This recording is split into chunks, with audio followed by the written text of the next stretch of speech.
അലൈക്കും വറഹ്മത്തുള്ളാഹി വബറകാതുഹു. പ്രിയപ്പെട്ട മുഅ്മിനീങ്ങളെ മുഅ്മിനാത്തുകളെ, ഹജ്ജും ഉംറയും ചെയ്യുന്നതിൽ ഒരു സ്ത്രീക്ക് പ്രത്യേകമായിട്ട് വല്ല നിബന്ധനയും ഉണ്ടോ എന്നുള്ളൊരു ചോദ്യത്തിനുള്ള മറുപടിയാണ് ഇന്ന് ഞാൻ വന്നിട്ടുള്ളത്.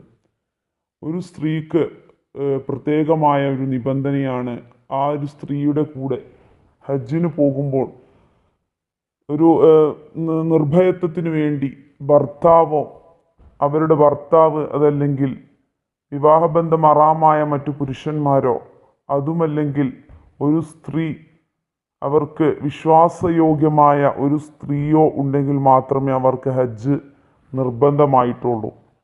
അതല്ലെങ്കിൽ ആ ഒരു സ്ത്രീ ഉണ്ടെങ്കിൽ പിന്നീട് ഒരു വിവാഹബന്ധം ഹറാമായ ഒരു പുരുഷൻ്റെ ആവശ്യം ആ മറ്റൊരു സ്ത്രീക്കും ഇല്ല. ആ സ്ത്രീക്ക് വിശ്വാസയോഗ്യയായ മറ്റൊരു സ്ത്രീ കൂടി ഉണ്ടെങ്കിൽ അവർക്ക് രണ്ടു പേർക്കും ഹജ്ജിന് പോകാം.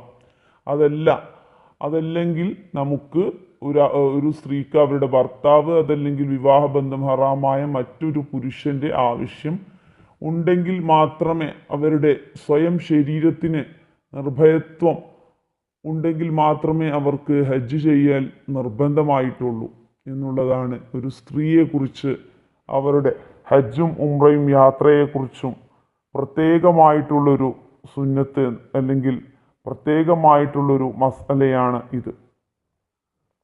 എന്തെന്ന് വെച്ചാൽ, ഒരു സ്ത്രീ അവരുടെ ശരീരത്തെ തൊട്ട് നിർഭയത്വം ഉണ്ടെങ്കിലേ അവർക്ക് ഹജ്ജ് ചെയ്യാൻ കഴിയുകയുള്ളൂ എന്നുള്ളതാണ് ഈ ഒരു സംശയത്തിനുള്ള മറുപടി.